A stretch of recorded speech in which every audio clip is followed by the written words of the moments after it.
friends, welcome to my channel. இன்னைக்கு வந்து பாத்தீங்கன்னா 10 நிமிஷத்துல மொறு பூண்டு தட்டை எப்படி பண்றது தான் நம்ம பார்க்க போறோம். நான் தேவையான ingredients எல்லாம் எடுத்து வச்சிருக்கேன். இது வந்து பாத்தீங்கன்னா 1 கப் பச்சரிசி மாவு, பாக்கெட் மாவு கடையில வாங்குனது தான். இது வந்து 1 டேபிள்ஸ்பூன் உளுந்து மாவு, பக்கத்துல வந்து பொட்டுக்கடலை மாவு வச்சிருக்கேன். இது ரெண்டுத்தையும் நான் வறுத்து பொடி பண்ணி வச்சிருக்கேன். கருவேப்பிலை நல்ல சின்னதாக கட் பண்ணி வச்சுருக்கேன். 1 டேபிள்ஸ்பூன் பூண்டு பேஸ்ட், 2 டேபிள்ஸ்பூன் பட்டர், 1 மணி நேரமாக ஊற வச்சு எடுத்து வச்சுருக்க கடலைப்பருப்பு, டேஸ்ட்டுக்கு ஏற்ற salt, chilli powder, pepper powder. இப்போ வாங்க இதெல்லாம் எப்படி பண்ணலான்னு பார்க்கலாம். ஒரு பேனில் இந்த மாவெல்லாம் ஃபஸ்ட்டு நம்ம வறுத்து எடுத்துக்கலாம். 1 கப் ரைஸ் ஃப்ளார், 1 டேபிள்ஸ்பூன் உளுந்து மாவு, 3/4 டேபிள்ஸ்பூன் பொட்டுக்கடலை மாவு. உளுந்து மாவும் பொட்டுக்கடலை மாவும் நான் முன்னவே வறுத்து பொடி பண்ணி வச்சுருக்கேன். இந்த மாதிரி அரிசி மாவு வறுக்கும் போது இதையும் சேர்த்து அரைச்சா இன்னமும் டேஸ்ட்டும் கிறிஸ்பினஸும் நல்லாவே இருக்கும். அதுக்காக நான் இப்படி பண்ணுறேன். இது நல்லா இப்படி துள்ளி எழும்புற அளவுக்கு வறுத்தாச்சு. இந்த மாவு இப்போ ரெடியா அப்படின்னு சொல்லி எப்படி செக் பண்ணுறதுன்னு பார்த்தீங்கன்னா, இந்த மாதிரி எடுத்து இப்படி நம்ம தூணா அப்படி பூ மாதிரி வந்து விழணும். இந்த ஸ்டேஜில் நம்ம ஸ்டவ் ஆஃப் பண்ணிடலாம். மாவு நமக்கு ரெடி ஆகிடுச்சு. இதை நான் இன்னொரு பவுலில் இப்போ ட்ரான்ஸ்ஃபர் பண்ண போகிறேன். இன்னொரு பவுலில் இப்போ ட்ரான்ஸ்ஃபர் பண்ணியாச்சு. இது கூடவே நம்ம எடுத்து வச்சுக்கிற இன்க்ரீடியன்ஸ்லாம் சேர்த்துடலாம். கருவேப்பிலை, பூண்டு பேஸ்ட், கடலைப்பருப்பு,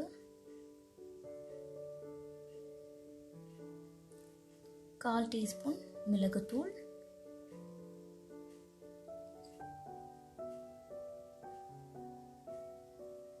அரை டீஸ்பூன் மிளகாய்த்தூள், 2 டேபிள் ஸ்பூன் பட்டர்,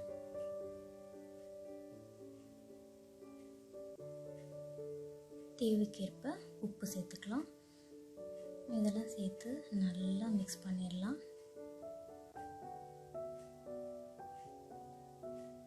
இந்த மாதிரி நல்லா மிக்ஸ் பண்ணிடணும். இப்படி பிடிச்சா இந்த மாதிரி வரணும். இப்போ இதில் தேவையான அளவு தண்ணி விட்டு நம்ம மாவை ரெடி பண்ணி எடுத்துக்கலாம்.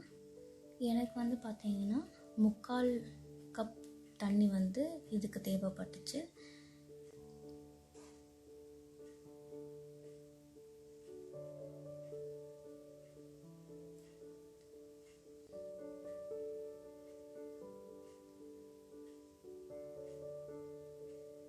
இப்போ மாவு நல்லா நான் ரெடி பண்ணி வச்சிட்டேன்.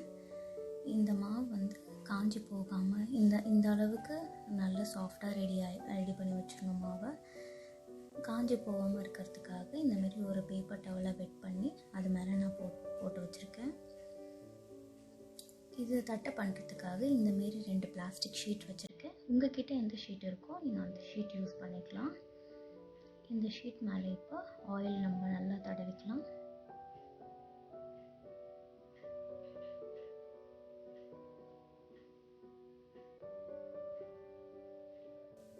நான் இந்த மாதிரி குட்டி குட்டி பால்ஸாக ரெடி பண்ணி வச்சுருக்கேன். அது ஒன்று ஒன்றா இப்படி ப்ளேஸ் பண்ணிக்கலாம்.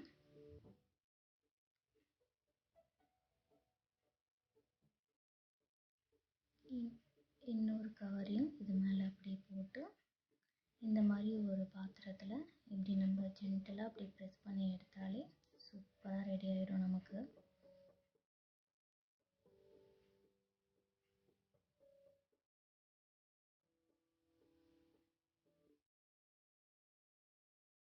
மேலே இருக்கிற ஷீட் எடுத்துடலாம். இது எண்ணெயில் போட்டு பொரிச்சு எடுக்கும்போது உப்பி வராமல் இருக்கிறதுக்காக இந்தமாரி ஃபோக் வச்சு அங்கங்கே நம்ம குத்தி விடலாம். இப்போ ஆயில் வச்சுருக்கேன். ஆயில் நல்லா எப்படி ஆயில் செக் பண்ணுறதுக்கு இந்தமாரி ஒரு குட்டி பவுலை நம்ம போட்டு பார்த்தா உடனே அது எழும்பி வரணும். ஆயில் இப்போ நமக்கு ரெடி. இந்த பண்ணி வச்சுருக்கிற தட்டையெல்லாம் ஒன்று ஒன்றா அதில் எடுத்து போட்டுடலாம்.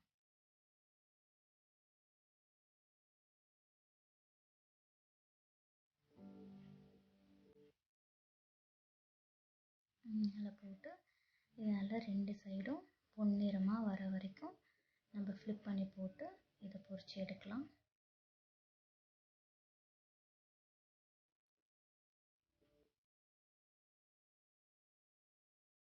அந்த பபிள்ஸ்லாம் அடங்குற வரைக்கும் நம்ம இதை பொரிச்சு எடுக்கணும். இப்போ நல்லா பபிள்ஸ்லாம் அடங்கிடுச்சு. இப்போ எண்ணெயை நல்லா வடிகட்டி ஒரு பேப்பர் டவலில் எடுத்து வச்சிடலாம். சூப்பராக நம்ம தட்டை ரெடி ஆகிடுச்சு. பாருங்கள் எவ்வளோ கிறிஸ்பியாக இருக்குன்ட்டு, நல்ல முறுமுறுன்னு இருக்குது. இந்த வீடியோ பார்த்ததுக்கு ரொம்ப நன்றி. மீண்டும் இன்னொரு நல்ல வீடியோவில் உங்கள் எல்லாரையும் வந்து நான் சந்திக்கிறேன்.